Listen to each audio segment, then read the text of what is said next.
옆 사람과 한번 인사하실까요? 반갑습니다. 잘 오셨습니다. 네, 사랑하고 축복합니다. 한번 인사합시다. 네, 감사합니다. 오늘 어르신네들이 많이 오셔서 감사해요.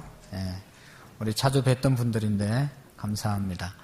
기도하겠습니다. 하나님 아버지, 아름다운 찬양으로 하나님께 영광 돌림을 감사합니다. 하나님 아버지, 어떤 환경과 여건과 또 일 때문에 이 자리에 왔을지라도 하나님께서 우리를 사랑하셔서 불러주신 줄로 깨닫게 하시고 하나님 말씀을 들려줄 수 있는 귀중한 시간 되게 해 주옵소서. 한 사람도 그냥 왔다 가는 분이 없게 하시고 하나님 만나고 하나님 말씀으로 무장하여 하나님의 말씀에 순종하며 승리하는 삶을 살게 해 주옵소서. 예수님의 이름으로 기도하옵나이다. 아멘. 여러분들이 믿으시든지 안 믿으시든지 성경에 보면 오늘 이 자리에 올 수 있었던 것은 하나님의 인도하심이 있었다. 그렇게 말씀하고 있습니다. 내 의지로, 내 힘으로, 내 마음으로 온 것 같지만 하나님께서 그 마음도, 그 의지도, 우리의 환경도 하나님이 허락해 주셔서 이 자리에 오신 줄로 믿습니다. 그래서 언제나 하나님이 우리를 이곳으로 보내주셨다. 그런 믿음을 가지고 오늘도 하나님이 왜 이 자리에 우리를 불러 모아주셨을까 하는 것을 생각하면서 한번 하나님께서 불러주신 이유를 한번 생각해 보는 시간이 되시기를 바랍니다. 두 가지를 말씀하려고 하는데 첫 번째로는 인생은 만남이 중요하다. 뭐라고요? 인생은 만남이 중요하다는 말씀을 드립니다. 인생은 만남이 중요합니다. 그래서 인생에 어떤 사람을 만나느냐에 따라서 행복하기도 하고 불행해지기도 하고 또 인생에 어떤 사람을 만나느냐에 따라서 성공하기도 하고 실패하기도 하고 심지어 인생의 만남 때문에 살기도 하고 죽기도 하는 것을 우리가 볼 수가 있습니다. 제가 지난주에 캄보디아에 닷새 동안 선교하고 왔는데 그 지역은 여러분들이 아시는 것처럼 우리나라보다 한 10배, 20배는 못 사는 나라입니다. 우리나라는 엄청 잘 사는 나라. 이런 교회는 없어요, 거기. 수도 페놈펜에 이렇게 잘 지어놓은 교회, 여러분들처럼 옷을 잘 입고 아니 살이 쪄가지고 살 빼려고 노력하는 사람은 그 나라에는 없어요. 못 먹어서 지금 난리인데. 그러니까 그 나라는 너무너무 못 사는 나라예요. 너무너무 열악하게 살아가고 있어요. 행복하냐 불행하냐 그것은 자기들의 생각 나름대로이고 삶의 환경은 대단히 열악한 것이 사실인 것입니다. 둘째 날 이제 한 수도에서 1시간 정도, 1시간 반, 2시간 정도 차를 타고 시골 마을에 가서 의료 선교를 하는데 그 가서 이제 진찰을 하고 약을 나눠주고 또 동네 돌아다니면서 와서 치료받으라고 또 예수님 증거해주고 이런 일을 하고 점심을 먹는데 점심때가 되어서 점심을 먹는데 이제 이렇게 점심을 펴놓잖아요. 그 나라 음식을 우리가 먹을 수가 없어서 한국 도시락을 싸갔습니다. 이 도시락을 뚜껑을 열고 밥을 먹는데 파리들이 얼마나 달라드는지 계속 이렇게 하면서 먹었는데 이거 가지고 감당이 안 돼가지고 도시락 뚜껑을 딱 열어서 밥 한 숟갈 딱 먹고 탁 닫고 그 다음에 이제 다 이렇게 씹고 난 다음에 넘기고 또 확 해서 확 이렇게 먹고 그 다음에 또 덮고 그러지 않으면요 밥을 먹을 수가 없어요. 막 밑에는 파리가 얼마나 돌아다니는지 막 계속 킬라를 치고 그러면서 밥을 먹었습니다. 우리나라 그런 데 없잖아요. 근데 그 사람들은 뭐 별로 심각하지도 않아요. 그냥 파리하고 같이 먹고 지나고 뒹굴고 그렇게 살아갑니다. 왜 그래요?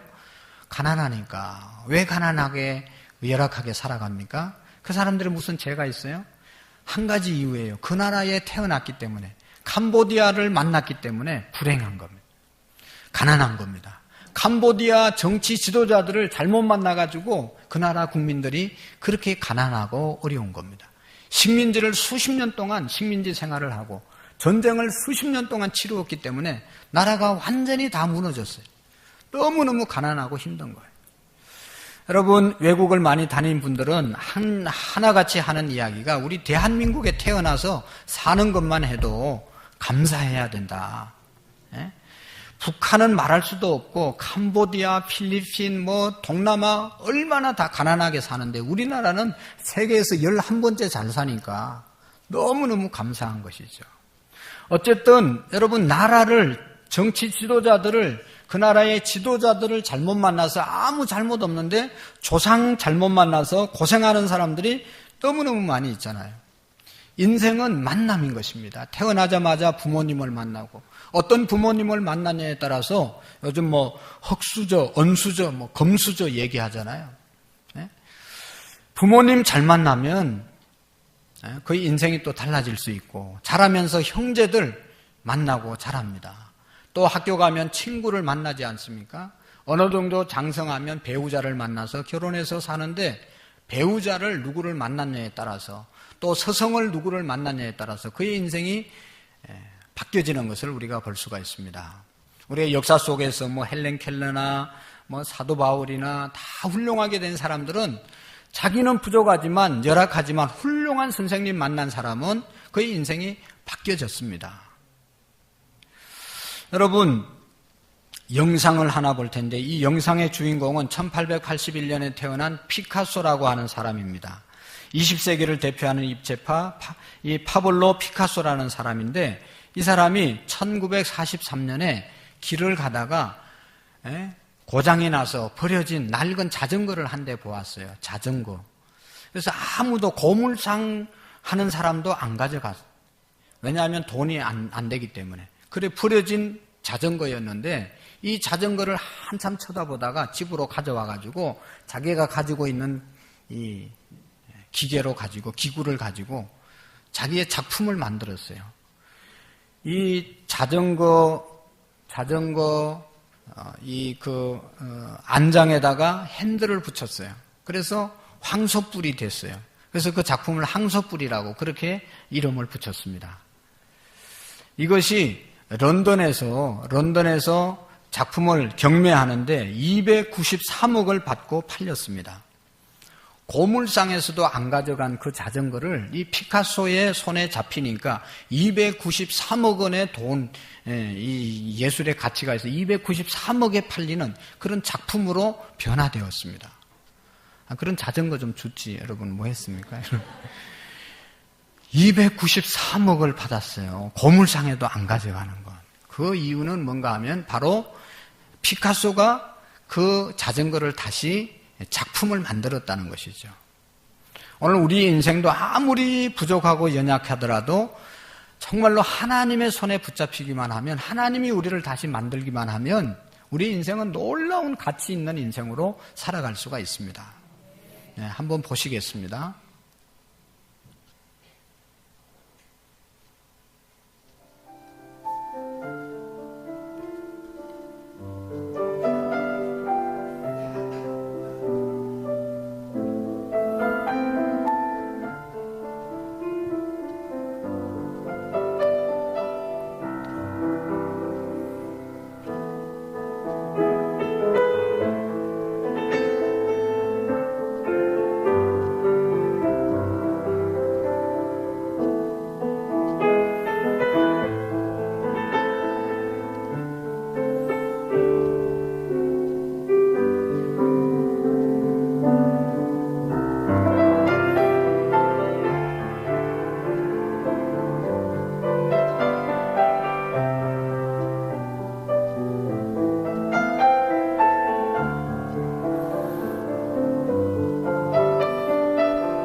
사랑하는 성도 여러분, 우리의 인생도 누구를 만나냐에 따라서 이렇게 달라질 수 있고 바뀌는 것입니다. 중요한 것은 우리가 높은 분을 만나면, 그리고 훌륭한 분을 만나면 그분의 영향력을 우리가 받을 수가 있습니다.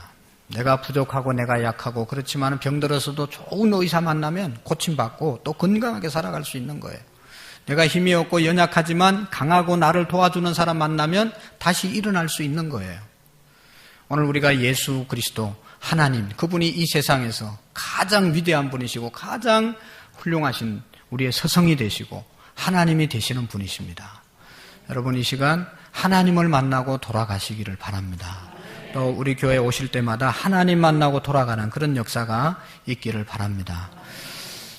두 번째로는, 첫 번째로는 만남이 중요하다. 그래서 가장 좋은 분 만나서 예수님 만나서 사시고, 두 번째로는 여러분, 우리가 눈에 보이는 세계가 있고 눈에 보이지 않는 세계가 있습니다.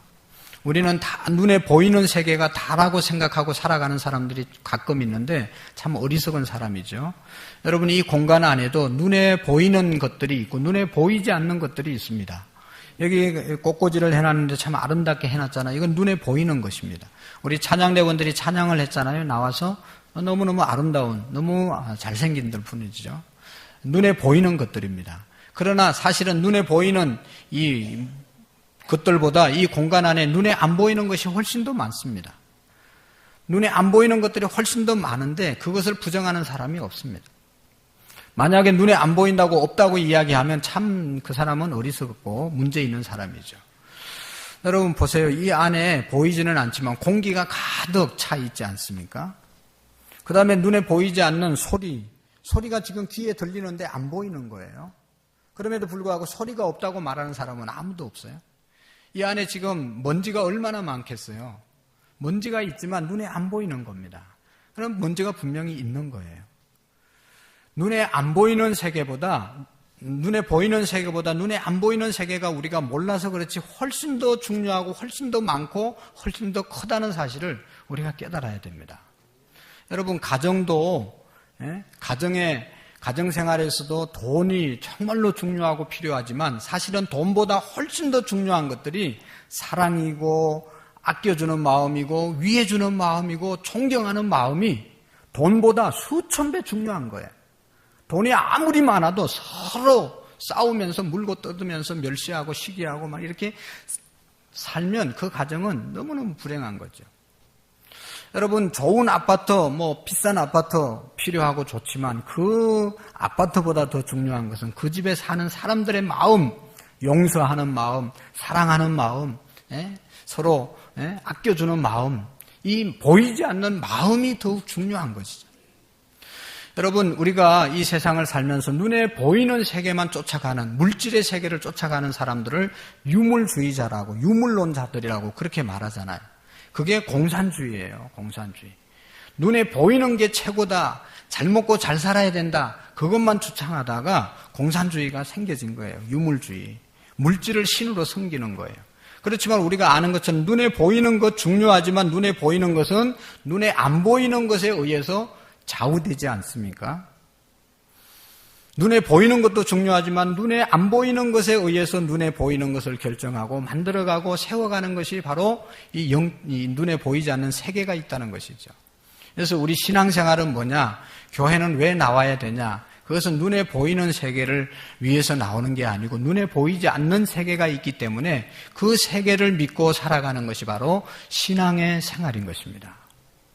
그래서 하나님은 눈에 보이지 않잖아요. 그래서 많은 사람들이 하나님이 어디 있어? 하나님을 믿으면 뭐가 달라지냐? 하나님에 대해서 여러 가지로 이야기하는데 하나님은 눈에 보이지는 않지만 공기가 눈에 보이지는 않지만 존재하고 먼지가 눈에 보이지는 않지만 존재하고 이 안에 병균이 있을지라도 보이지는 않지만 존재하는 것처럼 하나님은 눈에 보이지 않지만 계신단 말이죠. 하나님은 계시는 것입니다. 그래서 보이지 않는 영적인 세계에 대해서 몇 가지로, 4가지로만 말씀을 드리고 말씀을 마치려고 합니다. 첫 번째로는 PPT를 보여주세요. 여러분, 첫 번째 세계는 방송실. 첫 번째로는 하나님은 어떤 분인가 하면 하나님은 우리를 사랑하시고 하나님은 우리를 향해서 놀라운 계획을 가지고 계시는 분이세요. 눈에 안 보이죠. 그렇지만 하나님은 계셔서 하나님은 우리를 사랑하시고 오늘 우리를 이 땅에 보내신 이유가 하나님의 계획이 있어서 이 땅에 보내셨단 말이죠. 그래서 우리 믿는 사람들은 내가 이 땅에 사는 날 동안 하나님이 계획이 있어서 이 땅에 산다. 그리고 이 땅을 떠나면 하나님이 하시려고 하는 일이 다 끝났기 때문에 나를 하나님 나라로 데려가셨다. 그렇게 믿고 죽어도 기뻐하면서 가는 것이 그리스도인의 삶인 것이에요. 그래서 우리 자녀들에게도 뭘 가르쳐야 되는가 하면 너는 하나님이 사랑하는 사람이고 너는 하나님이 이 땅에 계획이 있어서 이 땅에 보내셨다는 사실을 가르쳐야 그것이 가장 훌륭한 교육이 되는 거예요. 유태인들은 세계를 지배하는 민족이 됐는데 그 이유가 뭔가 하면 너는 하나님이 이 땅에 보내셨고 너는 하나님이 계획이 있어서 이 땅에 너를 보냈다. 너는 하나님의 뜻을 이루어야 된다. 그러니까 이 사람들은 세계를 누비면서 세계적인 인물이 되는 거예요. 난 뭐 좋은 학교 가야 된다. 좋은 데 취직해야 된다. 좋은 데 결혼해야 된다. 그런 수준이 아니고 하나님 우주 만물을 창조하시고 다스리시는 하나님이 너를 이 땅에 하나님의 일을 위해서 보냈다. 뭐 수준이 다르지 않습니까? 너는 이 나라에서 훌륭한 백성이 돼야 된다. 사람이 돼야 돼. 그거보다 하나님이 너는 이 땅에 보내셨다. 그래서 하나님의 계획이 있다는 것을 우리 자녀들에게 가르쳐야 되는 것이죠. 하나님이 우리를 사랑하시고 하나님이 우리에게 계획을 가지고 계시는데 하나님이 우리를 사랑하시는 그 사랑은 뭔가, 하나님이 우리를 사랑하시는 것이 어떤 사랑인가 하는 것을 요한복음 3장 16절에 보면 하나님이 우리를 사랑하시되 어떻게 사랑했는가 하면 한번 읽어보실까요? 시작. 하나님이 세상을 이처럼 사랑하사 독생자를 주셨으니 이는 저를 믿는 자마다 멸망치 않고 영생을 얻게 하려 하심이라. 아멘. 눈에 보이지는 않지만 하나님이 우리를 사랑하셨다고 하는데 그 사랑은 하나님에게 하나밖에 없는 아들 예수님을 우리에게 주시는, 그래서 그분을 십자가에 뒤에서 말씀드리겠지만 죽게 하셨고 부활하게 하셨고 그 예수님을 하나밖에 없는 하나님의 아들을 우리를 구원하기 위해서, 우리를 건지기 위해서 주신 것이 하나님의 사랑입니다. 그래서 우리는 하나님의 사랑에 감격했기 때문에 주일마다 나와서 그 사랑에 감사하고 또 평일날도 우리가 교회를 위해서 하나님을 위해서 일하는 이유는 저 이유 때문입니다. 하나님이 나를 너무너무 사랑하셔서 하나밖에 없는 아들을 나를 위해서, 우리를 위해서 주셨다는 사랑을, 하나님의 사랑을 깨닫기 때문에 그렇게 사는 거예요. 오늘 이 자리에 오신 저와 여러분들 다 하나님이 저렇게 사랑하심을 믿으시기를 바랍니다. 또 두 번째로는 하나님께서 우리를 사랑할 뿐만 아니라 하나님은 우리에게 하나님의 계획을 가지고 계세요. 우리를 이 땅에 보내실 때 그냥 아무 계획 없이 태어나게 하신 것이 아니라 하나님이 다 계획을 갖고 이 땅에 태어나게 만드신 거예요. 그 계획이 뭔가 하면 요한복음 10장 10절에 보면 한번 읽어보실까요? 시작. 내가 온 것은 양으로 생명을 얻게 하고 더 풍성히 얻게 하려. 아멘. 하나님이 우리를 이 땅 가운데 보내신 이유는 이 세상에서 풍성한 삶을 살으라. 풍성한 삶을 살으라. 행복한 삶을 살으라. 창세기 1장 28절에 보면 하나님이 인간을 만드시고 인간에게 말씀하셔서 너는 생육하고 번성하고 땅에 충만하고 땅을 다스리고 땅을 정복하는 삶을 살으라. 이 세상 모든 것 다 주관하면서 살으라고 우리 인간을 이 땅에 보내신 거예요. 그런데 하나님께서 그런 계획을 가지고 우리를 이 땅에 보내셨는데 우리가 그렇게 살아갑니까? 그렇게 풍성한 삶을 살아갑니까? 늘 건강한 삶을 살아갑니까? 만족한 삶을 살아갑니까? 그런 사람도 있지만 그렇지 못한 사람들이 대부분이에요. 왜 하나님은 우리를 풍성하게 살으라고 보내셨는데 많은 사람들이 풍성한 삶을 살지 못하는 이유가 어디에 있을까요? 왜 하나님이 만든 목적대로 계획대로 우리는 살아가지 못합니까? 그 이유가 아주 중요한 이유가 여기에 있습니다. 자, 보세요. 사람은 한번 읽어볼까요? 시작. 사람은 죄에 빠져 하나님으로부터 끊어져 있습니다. 그래서 하나님의 사랑과 계획을 경험할 수 없습니다. 하나님은 본래 우리 인간과 함께 살기 위해서 창조하셨는데 우리가 하나님이 가장 싫어하는 죄를 지었기 때문에 하나님의 사랑에서 벗어나고 하나님의 사랑을 입을 수가 없었고 하나님의 계획대로 풍성한 삶을 살지 못하게 되었습니다. 여러분, 어떤 사람은 얘기하면 나는 죄가 없는데 라고 하는 사람이 있어요. 그러나 우리가 다시 생각해 모든 사람이 다 죄인입니다. 우리의 조상이 죄인이기 때문에 우리도 그 죄성을 갖고 태어났기 때문에 모든 사람들은 다 전적인 타락을 맞이하게 된 것입니다. 본래는 하나님이 모든 이제 사람과 연결되도록 그렇게 만들었지만 모든 인간이 다 죄를 범하여서 하나님께 이르지 못하게 돼 하나님의 영광에 이르지 못하는 삶을 살게 되었습니다. 그래서 사람들은 죄를 짓고 난 다음 하나님과 관계가 이제 벌어지고 난 다음에 어떻게 사는가 하면 하나님을 향해서 대항합니다. 하나님 같은 소리 하지 마라. 하나님이 계시면 이렇게 이 땅이 어지럽고 세월호 같은 사건이 일어나냐 하면서 막 하나님에 대해서 적극적으로 공격하는 거예요. 봐라, 하나님이 계시면 이렇게 될 수 있냐? 사람이 이렇게 악하게 될 수 있고 이런 재앙이 일어날 수 있냐? 하나님에 대해서 인간이 다 잘못해놓고 하나님에 대해서 막 원망하고 하나님을 대항하는 삶을 살게 되는 거예요. 그리고 또 어떤 사람들은 아예 하나님이 있는지 맞는지 관심도 없이 무관심하게 하나님에 대해서 무관심하게 사는 것, 이것이 뭔가 하면 다 이것이 죄인의 증거라는 것입니다. 죄를 지었기 때문에 하나님에 대해서 반항하게 되고 하나님에 대해서 무관심하면서 살아가게 되는 것입니다.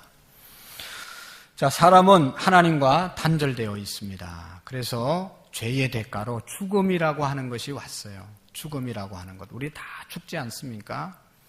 우리가 영적인 세계를 알아야 되는 세 가지 이유가 있는데 첫 번째로는 다 죽기 때문에 이 세상에서 다 떠나기 때문에 우리가 영적 비밀을 알아야 되고 여러분 안 죽을 사람이 누가 있어요? 다 100년 후에는 이 땅에 이 자리에 죄송하지만 남아있을 사람이 저로부터 시작해서 아무도 없습니다. 다 가셔야 됩니다. 두 번째로는 언제 죽을지 모르는 거예요. 내가 아무리 돈이 많고 아무리 건강관리 잘하고 아무리 명예가 있고 아무리 능력이 있어도 어떻게 죽을지 아무도 모르는 겁니다. 그리고 세 번째로는 죽고 나면 끝나는 것이 아닌 것이죠. 천국과 지옥이 있는 것이죠. 저 죄의 문제를 해결하지 못하는 사람은 영원히 지옥에 가서 영원한 고통을 받고 저 죄의 문제를 해결한 사람은 하나님과 함께 영원히 천국에서 살아간다는 이 영적인 비밀이 있는 것입니다. 죄의 대가로 우리가 죽는다고 하는 저기의 죽음은 여기에서 죽음이란 영적인 죽음인 것입니다. 영적으로 하나님으로부터 떠나 있는 상태, 하나님과 분리된 상태가 죽음입니다. 그래서 하나님 믿지 않고 죄의 문제를 해결하지 않고 살아가는 사람들은 다 이제 하나님과의 관계가 단절된 죽음의 삶을 사는 것입니다. 하나님은 거룩하신 분이시죠? 하나님은 거룩하신 분입니다. 그런데 우리 인간은 죄에 빠진 존재들이에요. 그래서 거룩하신 하나님과 죄에 빠진 우리 인간 사이의 관계는 이 간격은 아주 넓습니다.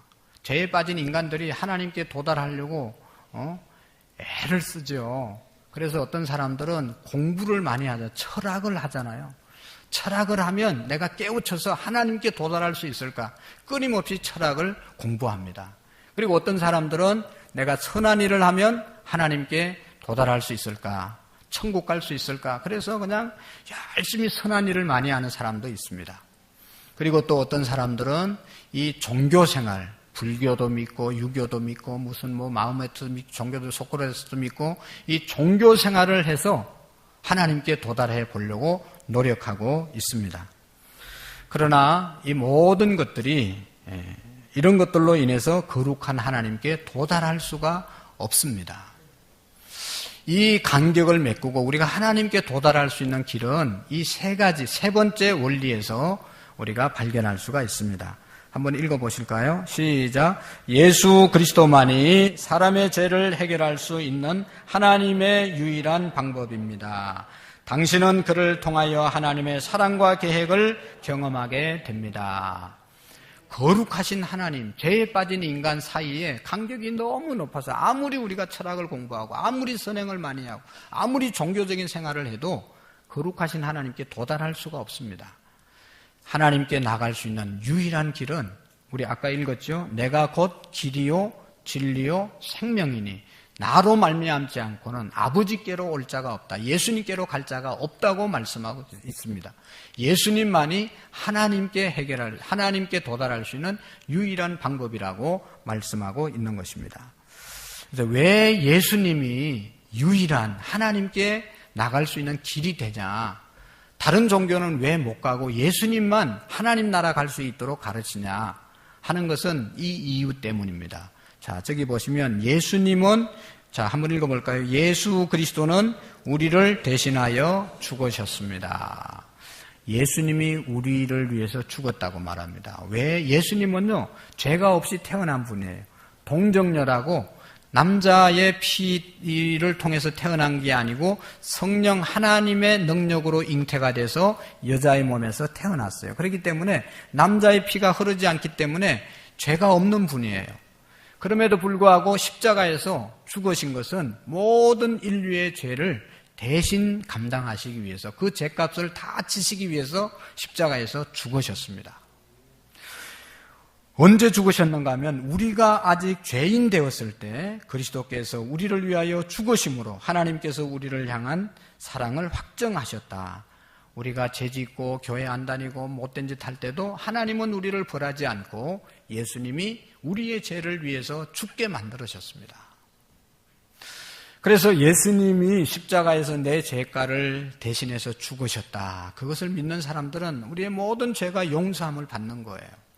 그래서 우리가 착한 일을 해서 용서를 받는 것이 아니라 예수님이 다 대신 지어주셨기 때문에 용서함을 받는 겁니다. 이것이 복음이에요. 세상은 대가를 지불해야 되지만 구원받는 하나님의 은혜는 공짜로 주어지는 겁니다. 두 번째로는 왜 예수님만이 하나님 나라 갈 수 있는가 하면 예수님이 우리를 위해서 죽으셨을 뿐만 아니라 3일 만에 다시 살아나셨기 때문입니다. 예수님은 죽어서 영원히 무덤 속에 있는 것이 아니라 3일 만에 다시 살아나셨습니다. 자, 저기 보세요. 고린도전서 15장 3절 6절까지 보면 그리스도께서 성경의 말씀대로 우리의 죄를 위하여 죽으시고 무덤에 묻히셨다가 3일 만에 다시 살아나셨다는 것입니다. 그리고 그분은 예수님의 제자인 베드로에게, 12제자에게, 그리고 예수 믿는 사람들이 모여있는 500여 형제들이 모여있는 그곳에도 나타나시고, 그래서 자기가 부활했다는 사실을 그 당시의 사람들에게 보여주셨어요. 그리고 40일 세상에 계시다가 하늘로 성천하신 분이 예수님이십니다. 그래서 예수님만이 우리의 하나님께 도달할 수 있는 유일한 길이 되는 것은 우리 인간의 죄값을 담당하시고 십자가에서 죽으셨고, 두 번째로는 죽어서 끝난 것이 아니고 3일 만에 우리에게 또 부활의 소망을 주시기 위해서 살아나셨기 때문에 하나님 나라에 이를 수 있는 유일한 길이 예수님이 되시는 것입니다. 자, 저기 보세요. 다시 한번 정리해 보면 예수 그리스도만이 하나님과 연결되는 유일한 길입니다. 자, 저기 보시면 하나님은 거룩하시고 인간은 어때요? 죄에 빠져 있는 존재입니다. 그래서 우리 인간을 구원하기 위해서 하늘에서 내려오셨어요. 인간의 몸 예수님을 이 땅에 보내셨어요. 그리고 예수님을 십자가에서 죽게 하심으로 저 십자가를 붙들므로 거룩하신 하나님께 도달할 수 있는 길을 열어주신 것입니다. 여러분, 중요한 것은 이 사실은 많은 분들이 알고 있습니다.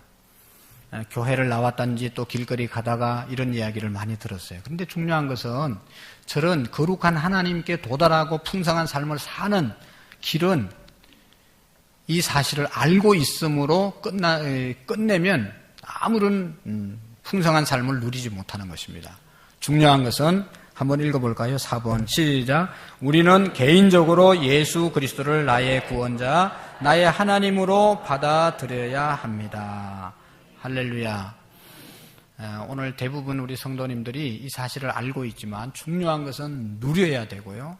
이것이 정말로 내 것이 되어서 누려야 되고, 또 나는 구원받은 하나님의 자녀로 누릴 뿐만 아니라 이것을 아직도 알지 못하는 자들에게 전해야 될 책임이 우리에게 있기 때문에 사실은 이것을 정말로 우리가 마음속에 담고 언제나 사용할 수 있어야 됩니다. 우리는 예수님을 개인적으로 나의 구원자, 나의 하나님으로 맞아 들으셔야 됩니다. 그렇지 않으면 아무리 교회 오래 다녀도 아무런 소용이 없는 거예요. 예수님이 나의 주인 되시고 예수님이 나의 왕 되시고 그래서 나는 예수님께 종이 되고 예수님의 신하가 되어서 복종하고 순종하는 삶을 살아가는 사람이 진정한 그리스도인입니다. 우리가 예수님을 맞이해야 될 이유가 있습니다. 그것은 다른 것이 아니라 우리가 그를 맞아들여야 하는 이유 한번 읽어볼까요? 시작. 그분은 자기를 영접하고 믿는 사람들에게 하나님의 자녀가 되는 특권을 주셨습니다. 아멘. 예수님 내가 믿겠습니다. 예수님 내가 영접합니다. 그렇게 마음속으로 다짐하면 뭐가 된다고요? 하나님의 자녀가 된다. 할렐루야. 그래서 우리는 다 하나님의 자녀로 사셔야 돼요. 여러분, 하나님의 자녀의 특권은 너무너무 큰 거예요. 우리가 상상할 수 없을 정도로 놀라운 것입니다. 예수님 영접하면, 믿으면 하나님의 자녀가 되는 축복을 우리가 받을 수가 있습니다. 우리 생활 속에서 예수 그리스도를 어떻게 받아들일 수 있는가, 방법이 무엇일까 한번 보시면, 하나님의 은혜로 여러분은 그리스도를 믿어 구원을 받습니다. 그것은 여러분의 힘으로 된 것이 아니라 하나님의 선물입니다. 그것은 우리의 선행으로 된 것이 아니므로 아무도 자랑할 수가 없습니다. 내가 예수님 믿고 하나님의 자녀 되는 것은 하나님이 선물로 주신 거예요. 여러분, 세상에 얼마나 많은 사람들이 있어요. 70억 가까운 사람들이 있는데 그 중에 예수 믿는 사람들이 얼마나 있습니까? 많지 않습니다. 우리나라에도 몇 천만 명의 사람들이 있지만 5천만 명의 사람들이 있지만 예수 믿는 사람 많지 않거든요. 다 믿을 수 있는 게 아니고 하나님이 선물을 주신 자만 믿을 수 있는 거예요. 처음에 얘기했지만 이 성전에 나올 수 있는 사람들 하나님이 특별하게 축복하시고 은혜 주신 분만 들어올 수 있는 겁니다. 그래서 우리가 하나님이 주신 선물을 빨리 받으셔야 됩니다. 빨리 예수님을 영접할 수 있는 기회를 놓치면 손해이죠. 그래서 어떻게 예수님을 내가 맞아들일 수 있는가, 믿을 수 있는가 한번 읽어볼까요? 시작. 우리는 각자의 초청으로 예수 그리스도를 맞이할 수 있습니다. 아멘. 오늘 여러분 초청받아서 오셨잖아요. 예수님을 여러분 마음속에 초청하세요. 주님, 내가 예수님 초청합니다. 내 마음속에 와주세요. 나의 구주가 되어주세요. 나의 주인이 되어주세요. 나의 왕으로 나를 다스려주세요. 라고 기도하면 되는 겁니다. 자, 성경 말씀에 보면 예수님께서 이렇게 얘기했어요. 요한계시록 3장 20절에 보면 내가 문 밖에 서서 너희들의 마음의 문 밖에 서서 너희들의 마음의 문을 두드리고 있다.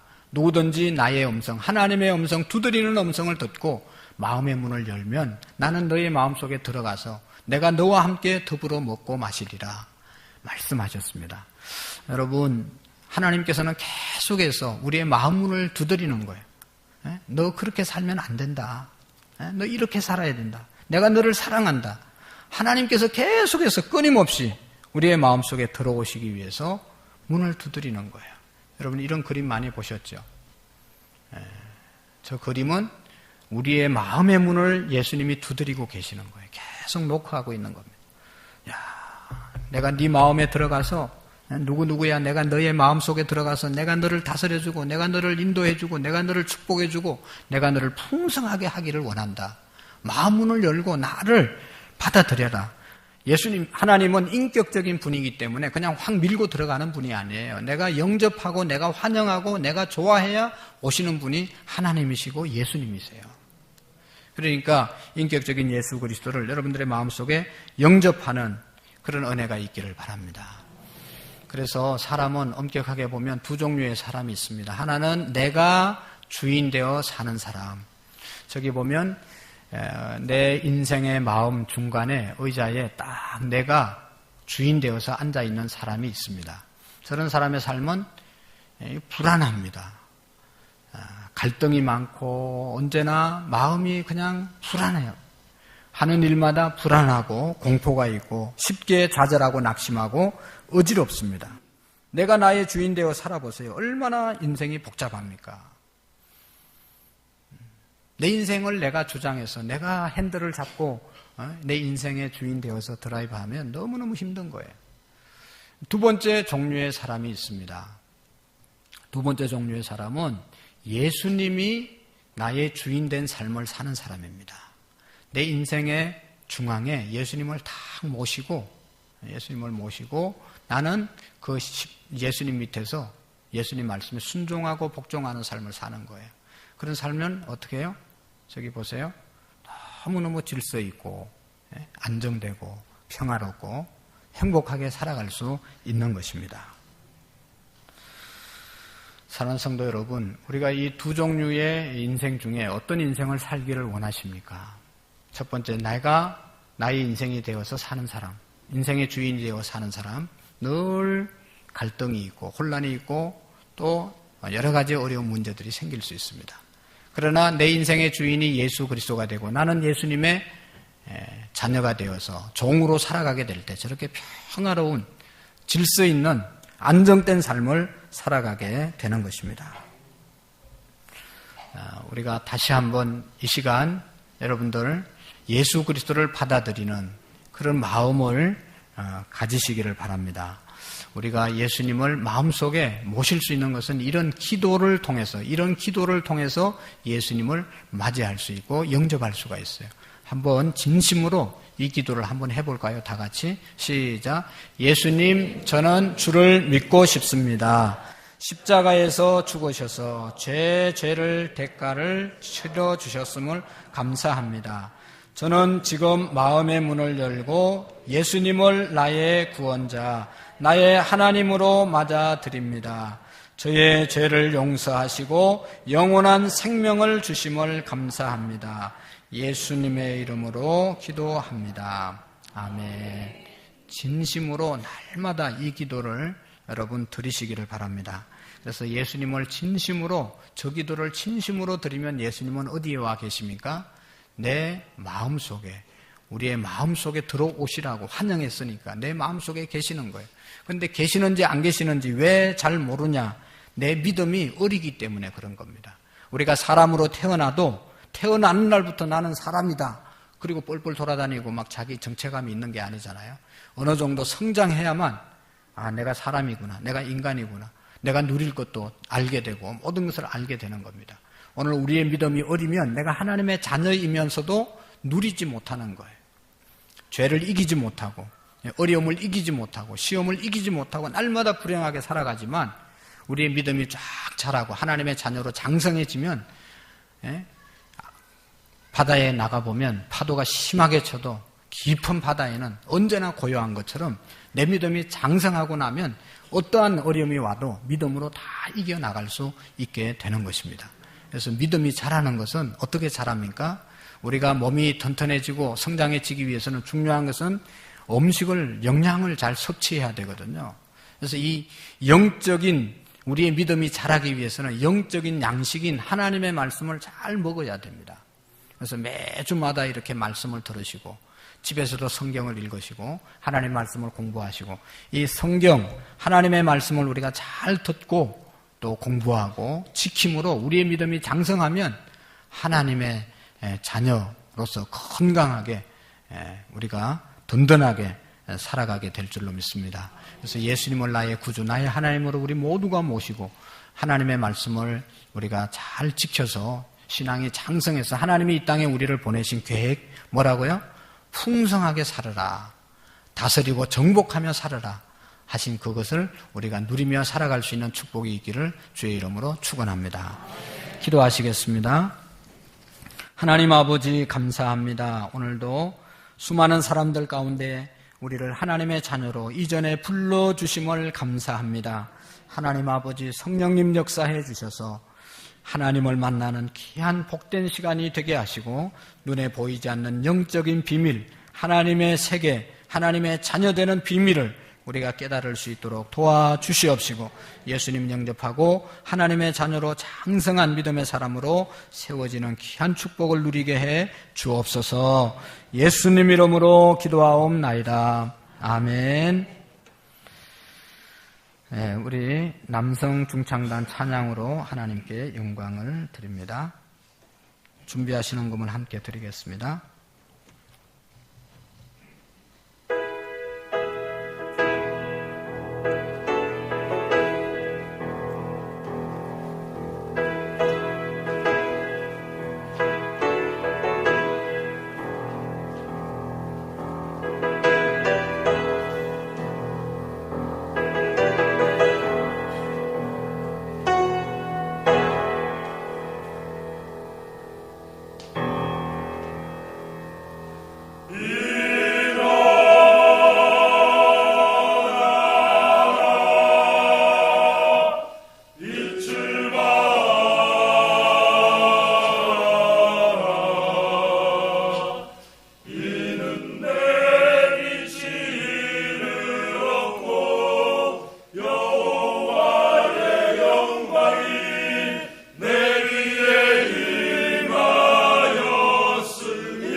기도하겠습니다. 하나님 아버지, 아름다운 찬양을 하나님께 올리게 하심을 감사합니다.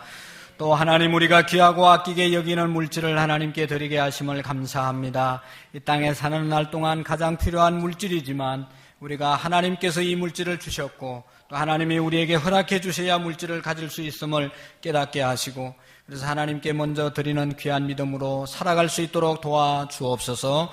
우리 성도들이 세상에 나가서 사업을 하며 직장생활 가운데 무사람들의 머리가 되게 하시며 하나님 모범이 되게 하시고 물질 얻을 능력들을 우리에게 허락해 주옵소서. 하나님 앞에 나오면서 육신의 연약함 가지고 질병을 갖고 나온 성도들도 있습니다. 만병의 의사 되신 주님 치료해 주시옵소서. 안수해 주시옵소서. 그래서 강건함으로 남은 생에 하나님의 영광 위에서 살아갈 수 있는 삶의 기회를 허락해 주옵소서. 또 나오지 못한 우리 성도님들 어느 곳에 있든지 하나님 축복해 주시고 하나님 그곳에서도 주님을 예배할 수 있는 귀한 복을 내리워 주옵소서. 하나님 아버지, 오늘 처음으로 우리 교회에 오셔서 함께 예배한 영혼들이 있습니다. 눈에 보이는 세계도 중요하지만 보이지 않는 영적인 비밀을 깨닫게 하시고 하나님, 이 세상의 그 어떤 것보다 하나님 만남이 저들에게 있게 해 주옵소서. 오늘의 발걸음이 처음이 아니고 이제 마지막이 되지 않게 하시고 계속해서 주님 앞에 나와 예배하며 하나님의 자녀로 풍성한 삶을 살아갈 수 있도록 복을 내리워 주옵소서.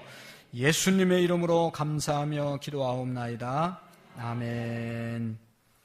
감사합니다. 우리 옆에 분하고 다시 한번 인사하겠습니다. 당신은 하나님의 존귀한 자녀입니다. 하나님의 축복이 함께하기를 바랍니다. 감사합니다. 오늘 특별히 처음 오신 우리 성도님들 다시 한번 감사드리고 다음 주에도 꼭 함께 예배할 수 있고 또 하나님의 자녀로 풍성한 삶을 하나님의 계획 가운데 살아가는 축복이 있기를 바랍니다. 예, 이쪽에 좀 비춰주세요. 조명. 자, 그 다음에 오늘 중요한 광고가 있는데 오늘 오후 3시에 우리 임직식이 있습니다. 온 성도님들이 나오셔서 임직 받는 분들 축복해 주시고 함께 격려해 주시고 주의사항이 있는데 주차장에 차를 우리 교회 주차장에 대지 마시고 다른 데 이용하셔서 차를 주차해 주시면 고맙겠고 오늘 이제 나가셔서 식사를 할 텐데 우리 성도님들께 부탁을 드리는데 새로 오신 분들이 오늘 처음 오신 분들이 어르신애들이 또 특별히 많이 오셨는데 조금 우리 양보하셔서 오늘 처음 오신 분들 먼저 식사하시고 그 다음에 우리가 좀 식사할 수 있었으면 좋겠습니다. 좀 잘 배려해 주시고 잘 섬겨 주시면 고맙겠습니다. 나머지 광고는 주보를 보시고 함께 해 주시기를 바라고 예배 마치고 축도 후에 24주년 케이크 커팅이 있겠습니다. 장로님들하고 남선교 회장님들은 앞으로 나오시면 되겠어요. 다 같이 자리에서 일어나셔서 옆사람 축복하겠습니다. 여기에 모인 우리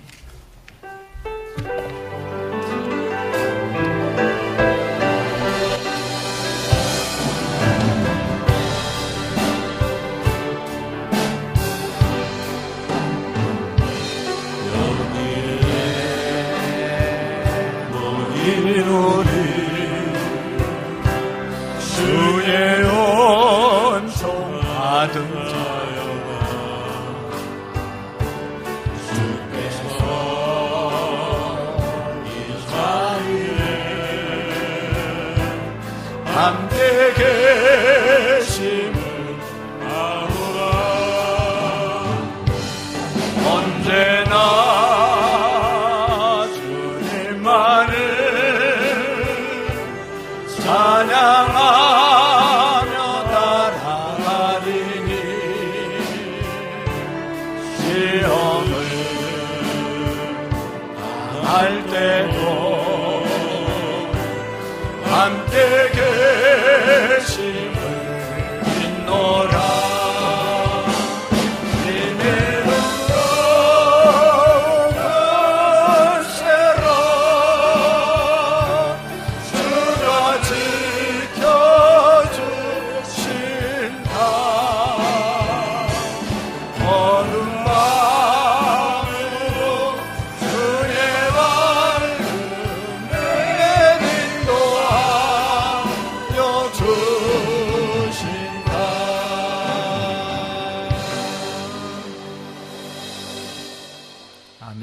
축도 이후에 다 같이 자리에 앉아주시면 고맙겠습니다. 이제는 우리 주 예수 그리스도의 은혜와 하나님 아버지의 극진하신 사랑하심과 성령님의 교통하시고 역사하시고 충만하신 은혜가 안산 구로문교회 창립 24주년을 맞이해서 함께 예배한 모든 성도님들 머리 위에와 예수 그리스도를 구주로 영접하고 살아가는 모든 성도님들 머리 위에, 가정 위에 이제로부터 영원토록 함께 계시기를 간절히 축원하옵나이다. 아멘.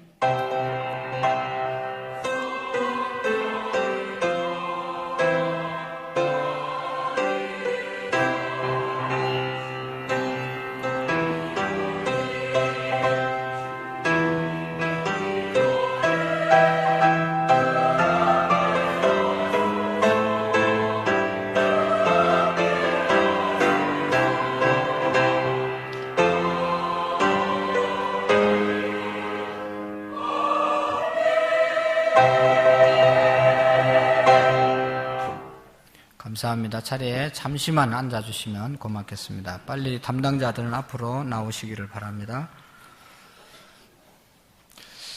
우리 찬송 뭐 부르죠?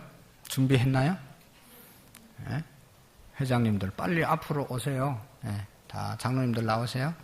네, 앞으로 나오십시오. 회장님들하고 장로님들하고 앞으로 나오세요. 자, 아주 먼 옛날 우리 찬양합시다.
남자분들만 나오셨는가 하면 이 회장님들이 준비했다고 그래서 나오시라고 그랬습니다. 여성들을 무시하거나 그런 거 절대로 아니니까 이해해 주시고, 뭐 다른 뭐 준비한 있습니까? 없습니까? 빨리 마치는 게 모두를 도와주는 거니까 이거 어떻게 그 다음에 다 이렇게 혼자만 하면 됩니까? 다 같이 해야지. 시작.